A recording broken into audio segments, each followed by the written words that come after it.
Alors avant de passer à la cinquième plaie, donc on avait vu dans les précédentes vidéos, on avait parlé du sang, des grenouilles, des poux et des bêtes féroces. On va parler ce soir de dévers.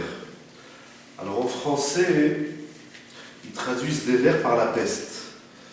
Mais bon, avant de parler de dévers, je voudrais rappeler une notion importante qui décrit le Maharal dans Gvurot Hashem.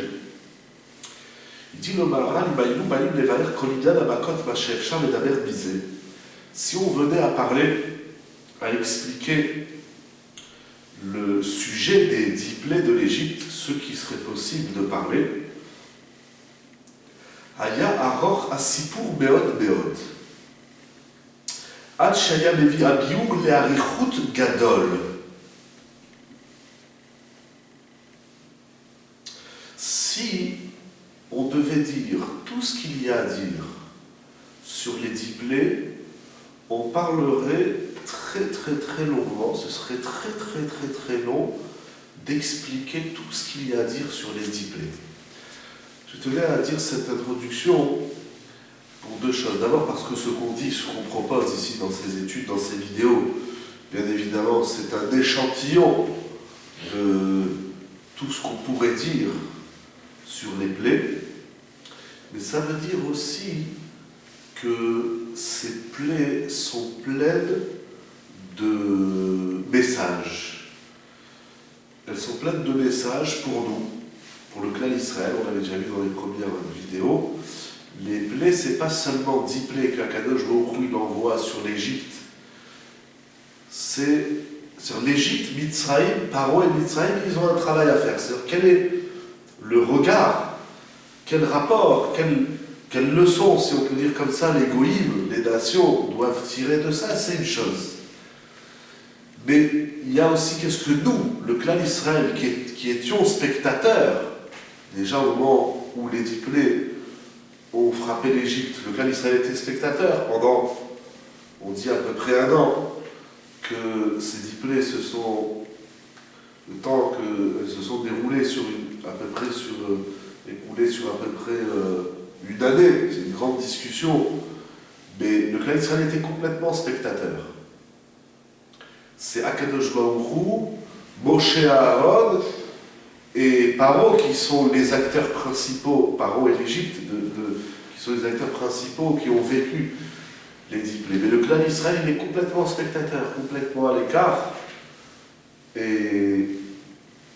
Mais c'est important de noter, donc comme dit ici le Maharal, si on devait parler, on devrait en parler sans s'arrêter, ce serait tellement long de tout dire. Il y a beaucoup de messages quant au 10 plaies, au Esser Makot. D'ailleurs, déjà dans la Haggadah, on est à peu près à moins de 3 mois de Pessah, mais déjà dans la Haggadah de Pessah, donc on va parler des 10 plaies, comment il dit Davar Acher, Biat Razaka, etc. Et nous, Esser Makot ou Beboftim, Shitaïm, et nous, Esser Makot, Shelia Kaljoukou al-Mitzriim, Mitzraïm et Loued, Dan Sephardia, on va rappeler les 10 plaies, Rabbi Ouda donné des Simanim, des Tzahadash Be'acham. Ensuite, le Baal Haggadah, il va ramener une machloquette. Voilà, Rabbi aussi à Guélili, combien de plaies il y a eu en Égypte, combien de plaies il y a eu dans la mer. Il va ramener l'opinion également de Rabbi Eliezer et de Rabbi Akiva. Donc il y a une étude très importante, c'est pas juste comme ça, voilà, les 10 plaies, ça ne va pas se résumer à un verre de vin et un verre d'eau qu'on verse dans une bassine le soir du Seder, même si bien sûr c'est très important, c'est un minag important. Mais donc il y a des messages qui sont inscrits dans les 10 plaies. Donc ce soir on va essayer de donner quelques idées sur la 5e plaie, donc des vers. Alors d'abord dans la Torah, donc on est dans Shemot, au chapitre 9, verset 8, jusqu'au verset 12.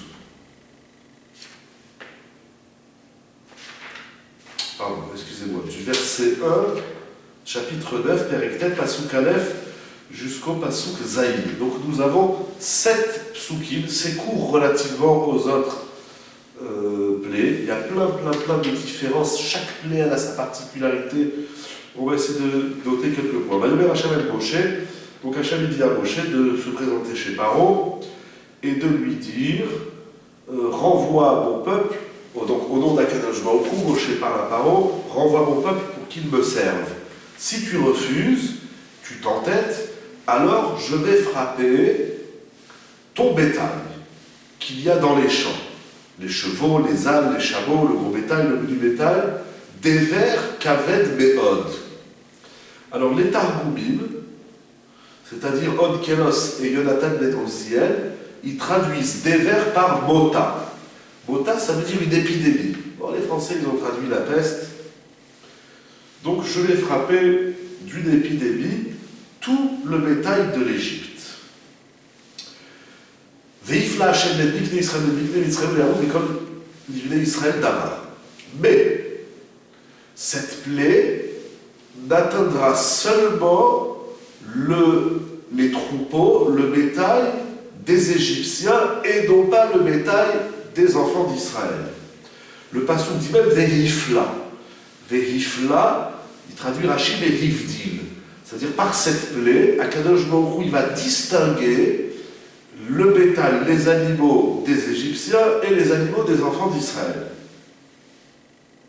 On va revenir sur ce passouk, d'abord juste pour lire un petit peu. Et Akadosh Baruch Hu, il a dit, voilà, donc demain, Bachar, cette chose sera faite. Adavar Azeh Baaretz. Et effectivement, passouk Vav, Hachem a fait la chose. C'est intéressant que, c'est vrai que Dever et Davar, ça se ressemble dans... C'est intéressant que la plaie n'est plus nommée. Et Hachem fut, Akadosh Baruch Hu a fait la chose. C'est pas nommé. Il a envoyé la peste, l'épidémie. Non, on s'écrit la chose a été faite. Hachem a fait la chose. C'est plus nommé, je ne sais pas pourquoi. Et donc, tout bétail de l'Égyptien est mort, ou l'Unikné d'Israël l'Omet Echad. Donc, comme Akadosh Baruch Hu l'a prévu, les troupeaux des Égyptiens meurent, mais les bêtes des enfants d'Israël ne meurent pas. Paro, bien sûr, Vaïchmad lève Paro, il endurcit, il alourdit son cœur, et il ne renvoie pas le peuple. Ça, c'est les premiers versets. Mais ce qui est intéressant, c'est que plus loin, dans la paracha, donc après il va y avoir la plaie de Shechid. Shechid, on traduit par l'ulcère, c'est des boutons, des espèces de boutons. Il n'y a que les bêtes qui sont mortes. Ouais, dans des vers, oui, il n'y a que les bêtes. Il n'y a pas les chameliers, ni les âniers, les trucs. Non, le passeau qui dit que les bêtes. Que les bêtes, oui. Que les bêtes. Mais après, la plaie de Dever, elle va revenir. Elle va revenir, je n'ai pas noté le passouk. Mais voilà, au passouk 14. Lorsque Moshe va annoncer la plaie de Barad, c'est-à-dire la 7e plaie, la plaie de la grêle.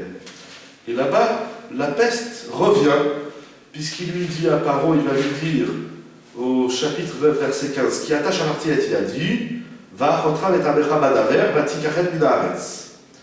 Alors là-bas, Rachid dit quelque chose d'intéressant. Ça veut dire que lorsqu'il va parler de la grêle, il va lui dire, donc il y a des vers, ensuite Shechid, et ensuite Barad. Quelle est l'annonce qui est faite pour la grêle? Il lui dit, tu sais, si j'avais voulu, lorsque j'ai envoyé la 5e plaie, c'est-à-dire des vers, alors il dit Rashi, Ilura Titi, lorsque j'ai frappé ton bétail par la peste, j'aurais pu te frapper aussi toi et ton peuple, avec les animaux. Ah, alors pourquoi je t'ai épargné? C'est afin que tu vois ma force et afin que tu racontes mon nom dans la terre. Donc ça veut dire qu'au moment de Dever, il y a deux phénomènes. Premier phénomène, c'est qu'il y a seulement les animaux qui meurent, et seulement les animaux du clan Israël, des Égyptiens, et non pas les animaux des enfants d'Israël. Deuxième phénomène, c'est que les hommes ne meurent pas. Akadosh Baruch Hu, il dit, lorsqu'il arrive à la septième, c'est-à-dire à la grêle, il dit, j'aurais pu t'atteindre, toi et ton peuple, les hommes, tout le monde aurait pu mourir, mais j'ai fait exprès que tu ne meurs pas. Je te conserve en bonne santé pour que tu vois la plaie de la graine. Donc il y a deux différences qui sont marquées. La première, c'est les animaux dans Israël. La deuxième, c'est que les Égyptiens ne meurent pas. Donc dans des vers, ils ne sont même pas sentis concernés. Alors, les animaux. Bon. Oui, c'est une petite plaie. D'ailleurs, d'après le Even d'Ezra, la plaie de Dever, selon le Even d'Ezra, il dit comme ça au chapitre 9, verset 10, Veyadoua, il dit, et on sait que la Kibakat à Dever a été shahat, elle a duré 1 heure. Et après, il va dire, bon, les Chachamim, ils ont, dans les Midrashim, ils ont une autre version de la durée de Dever, mais en réalité, ça a duré 1 heure. En 1 heure, tous les animaux de l'Égypte sont morts. Donc ça n'a pas trop ébranlé Paro. Ça, les animaux, ils meurent. Bon, il y a une épidémie, et puis il y a des millions d'animaux qui meurent. Bon, ça n'a pas bousculé plus que ça. Alors pourquoi, quel est l'enjeu de cette plaie, quelle est la leçon? Alors, il y a 2 points. Le premier point que nous allons voir, c'est Rabbi Chaim Kanievski, il écrit dans Ta'ama Dikra, pourquoi Akadosh Baruch Hu, au chapitre 9, verset 4, il lui dit, donc je vais envoyer l'épidémie, les animaux des Égyptiens vont mourir, et non pas les animaux du clan d'Israël. Pourquoi il fallait que ça soit comme ça? Alors il y a 2 idées. La première idée, après Kanievski dit, la raison pour laquelle il lui dit donc que les animaux des Égyptiens vont mourir et non celles du clan d'Israël, il lui dit, après,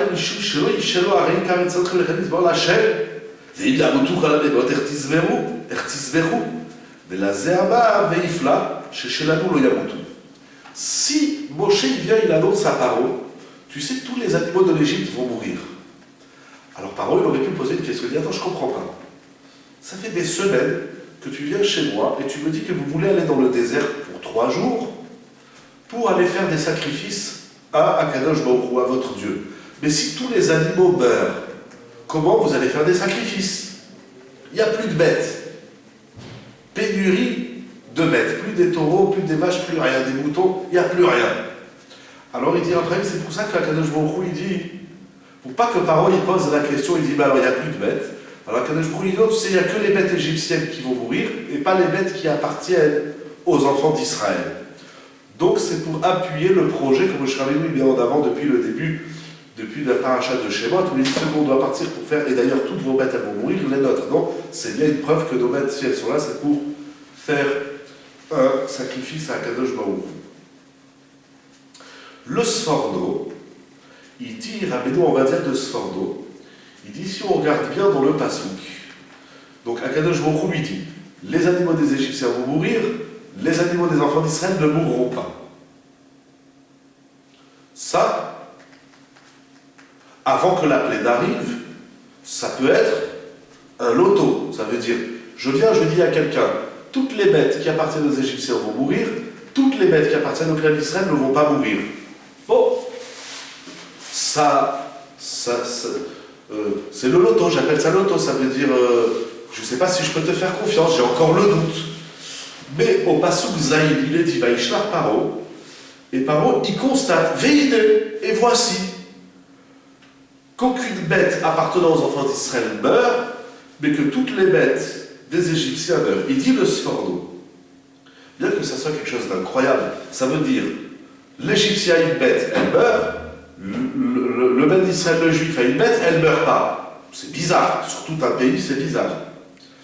Et cette chose incroyable, ce Pélé, ne peut se produire seulement si c'est Akadosh Baruch Hu, s'il y a un Dieu qui gère le monde. Parce qu'il n'y a pas de raison que ce qui m'appartient, ça ne meurt pas, et ce qui appartient à l'autre, ça meurt. Qui est Zulato. Le seul qui peut, donc c'est-à-dire si on le fait en amont, toutes vos bêtes vont mourir, toutes nos bêtes ne vont pas mourir. Ça, là, on touche quelque chose qui parle de la vie. C'est celle des animaux, certes. Mais il n'y a pas de raison logique, il n'y a pas de raison scientifique que la mort d'une bête dépende de son propriétaire. Si le propriétaire est égyptien, elle meurt. Si le propriétaire est juif, elle ne meurt pas. Il n'y a pas de raison à ça. Il n'y a aucune raison scientifique, logique à ce phénomène. Donc ça prouve bien que c'est l'intervention seule d'Akadosh Baruch Hu qui peut promettre, c'est-à-dire tout ce qui touche la vie, ça, il n'y a qu'Akadosh Baruch Hu qui peut intervenir de cette manière. Et donc là, Akadosh Baruch Hu, il a voulu montrer qu'il est lui seul le maître de la vie. Et d'ailleurs, le Maharal, sur ça, il écrit... Alors, il y a deux passages dans le Maharal. Le premier passage, le Maharal, il constate que les plaies, certaines plaies ont été réalisées par Aaron. On sait que, par exemple, le sang, c'est Aaron qui va frapper le Nil. Il y a plusieurs raisons, on a déjà vu là-bas, ok. Il y a certaines plaies que c'est Moshe Rabbeinu. Mais il y a certaines plaies, c'est Akadosh Baruch Hu lui-même, notamment Dever. Pourquoi? Parce que Dever, Shehu Netilat Hanefesh Achai. Dever, c'est une plaie qui touche la vie. Et les plaies qui touchent la vie, même celles des animaux, ça, la vie et la mort, qui va vivre, qui va mourir, comme on dit dans les prières de Rosh Hashanah et Kippour, Mi Yechie, Mi Yamut, ce qui touche la vie, ça, c'est-à-dire cette annonce de dire là il y aura mort, là il y aura vie, ça c'est seulement entre les mains d'Akadosh Baruch Hu. Et d'ailleurs, le Maharal, il va dire un peu plus loin aussi, il fait un constat. Justement, dans la Haggadah, nous allons lire, on rapporte un midrash qui dit, on va retrouver le texte du midrash, lorsque le Baal Haggadah, il ouvre les 10 plaies, quelle est l'introduction aux 10 plaies? Il dit comme ça, voilà, Davar Acher, Beyat Razaka, pardon, c'est pas celui-ci, c'est celui d'avant, voilà, ou Bizroa Netouya. Hein, sur les psukim, je retrouve, il nous a fait sortir, pardon, c'est pas Bizroa Netouya, c'est Beyat Razaka. Comment il dit le pasouk? Akadosh Baruch Hu dit, je vous ai fait sortir, voilà, Vayotzienu Hashem Mitzrayim, Akadosh Baruch Hu nous a fait sortir de l'Égypte, Beyat Razaka, par une main forte, ou Bizroa Netouya, par un bras étendu, ou Bemora Gadol, par une grande crainte, ou Beotot ou Bemoftim, avec des signes et des prodiges. Ça, c'est le pasouk. Mais le Baal Haggadah, donc il va ramener un midrash. Qu'est-ce que ça veut dire? Il nous a fait sortir d'une main forte. C'est quoi la main forte? Où on voit qu'Akadosh Baruch Hu, il a frappé fort. Alors, il dit le Baal Haggadah, Beyat Razaka Zoa Dever. La 5e plaie, la peste, l'épidémie de la mort des animaux, s'appelle Beyat Razaka. Et d'où sait-on, chez les Bar, comme il est dit, Ide Yad Hashem. J'ai fermé le Chumash, mais dans les psukim que j'ai pas lu dans ces 8 psukim, il passe où il dit Ide Yad Hashem Hoya Bemiknecha. La main d'Hachem a intervenu sur ton bétail qui est dans les champs, donc Bassoussi, Bachamorim, etc. Donc on voit que Dever, l'épidémie qui tue tous les animaux appartenant aux Égyptiens, est appelée Yad, la main. Ide Yad Hashem. Voici la main d'Hachem. Donc lorsqu'on dit qu'on est sorti par une main forte, c'est quoi la main forte? C'est la 5e plaie. Donc, et le Maharal il pose la question, mais je ne comprends pas. Pourquoi tout? Donc ça veut dire que chaque plaie, elle a un nom.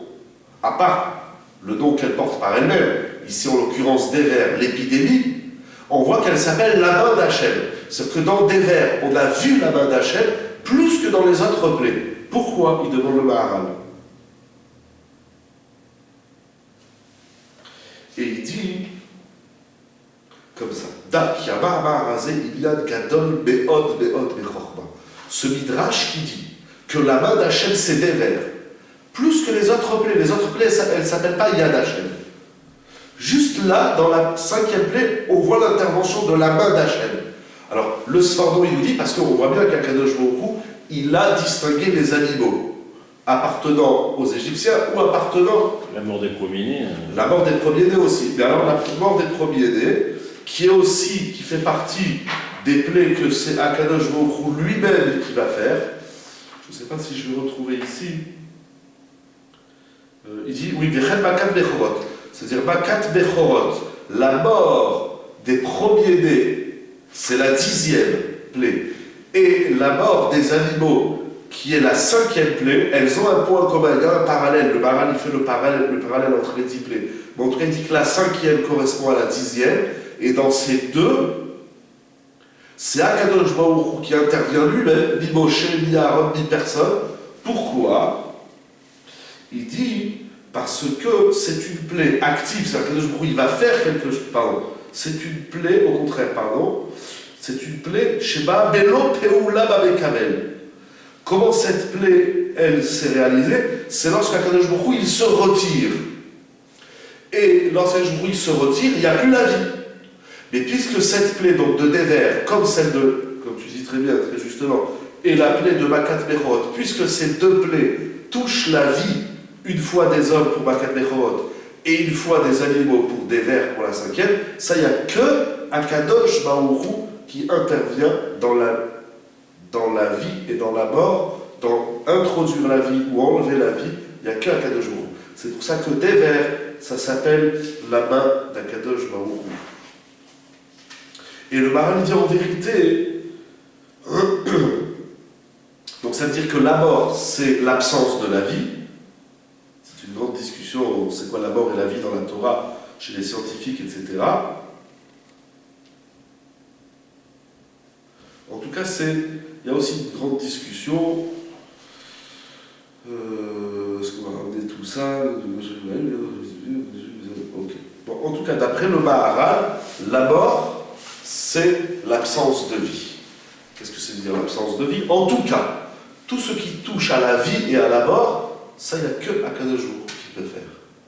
Parce qu'Akadosh Baruch Hu, il s'appelle Mekor Achaïm, on va ramener un pasouk, Akadosh Baruch Hu, il s'appelle la source de vie. C'est pas l'homme qui donne la vie. Voilà, Kihu Mekor Achaïm, comme c'est écrit dans Teilim, chapitre 36, verset 10, Lamed Vav Yud, Akadosh Baruch Hu, il s'appelle la source de vie, Mashpia Achayut, la colle, puisqu'Akadosh Baruch Hu, il est la source de vie, c'est lui qui déverse, Akadosh Baruch Hu seul, qui déverse la vie, aussi bien chez les êtres humains, chez toutes les créatures, que chez les animaux.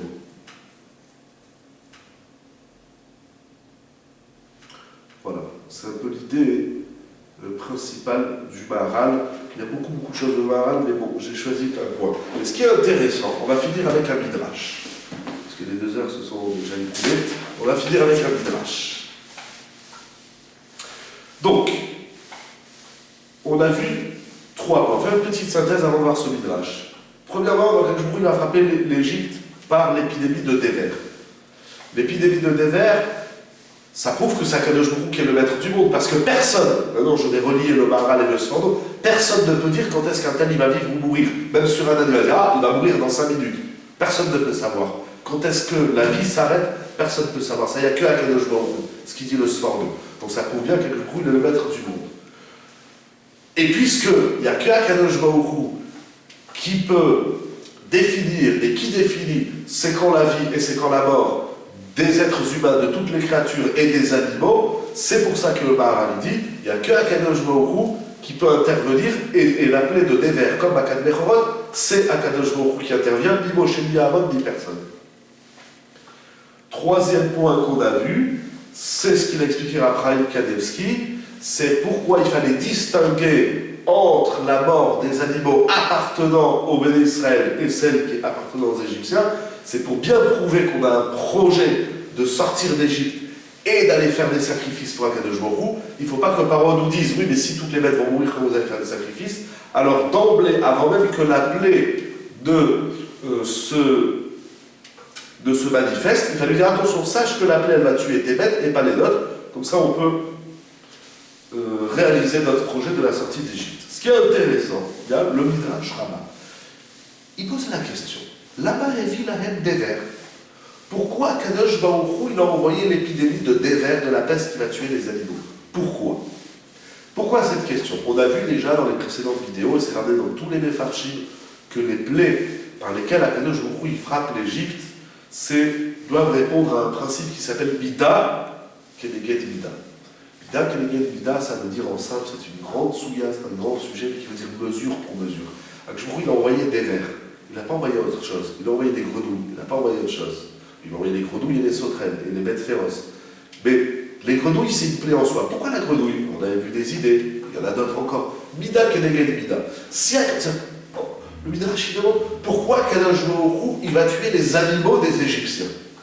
Pourquoi? Quel est le sens? C'est-à-dire, si c'est ça qui arrive aux Égyptiens, que leurs bêtes meurent, ça veut dire qu'ils ont, eux, commis une erreur dans ce domaine. Quelle est l'erreur? Il dit le Midrash Rabbah, dans Shemot, chapitre 11, paragraphe 4, Yud Aleph, Perek Yud Aleph, Seif Dalet. Là-bas, il a une dévers. Les fiches et Samou Israël roé baka, veroé son, vechol behema beharim ou bemidbarot. Les Égyptiens, Pharaon, ont nommé les enfants d'Israël comme étant des bergers de gros métal, des bergers de menu métal, et ils devaient conduire toute bête dans les montagnes et dans les déserts. Bon, c'est-à-dire qu'ils ont fait des Juifs des bergers. D'ailleurs, ça nous rappelle l'histoire de Yosef, lorsque ses frères arrivent en Égypte, il leur dit, dites à Paro que vous savez pas faire grand-chose, si ce n'est de conduire des bêtes dans le désert, être des bergers, comme ça il nous envoie dans la terre de Goshen, parce que c'est une terre où il y a du pâturage. Donc quel est le problème de nommer les enfants d'Israël comme étant des bergers, de conduire les animaux dans les montagnes et dans les déserts? Il continue le Midrash, Kedesh Elo Yifru Ve'yirbu. Les Égyptiens, Paro, il a dit on va faire des enfants d'Israël des bergers. Ils vont devoir conduire les animaux dans la faune, dans la forêt, dans les montagnes et dans les déserts. Qu'est-ce qui va se passer? Il va se passer que les enfants d'Israël ils vont devoir se séparer de leur couple. Parce qu'un berger, quand il part 6 mois dans la forêt, ou 1 mois, ou 2 mois, ou peu importe, le temps qu'il part, déjà c'est un métier qui n'est pas facile. C'est pas une activité qui est facile. Que ce soit dans les horaires, on sait que les bergers, à 4h du matin, à 3h du matin, ils seront levés, il faut amener le bétail dans la montagne, ils restent là-bas, des fois ils passent plusieurs jours dans la montagne.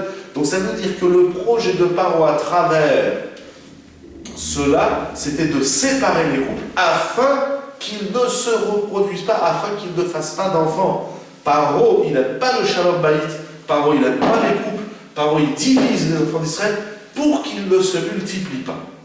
Il y a ici au moins 3 points intéressants. Le premier point, c'est que Paro, depuis le début dans Shemot, il a peur, comme c'est écrit au début de Shemot, du livre de Shemot, il a peur de cette multiplication surhumaine et surnaturelle du clan Israël. Il voit des Juifs de partout, Vaïfrou, Vaïatz, Vaïshretsu,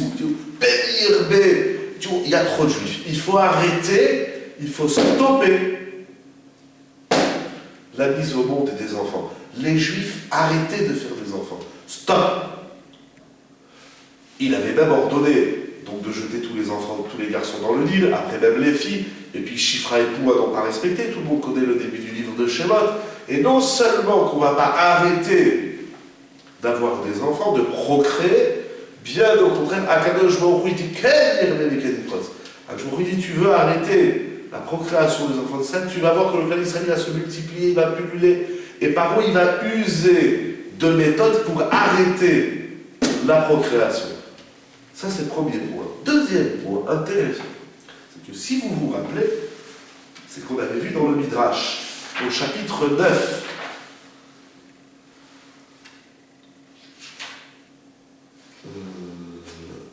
voilà.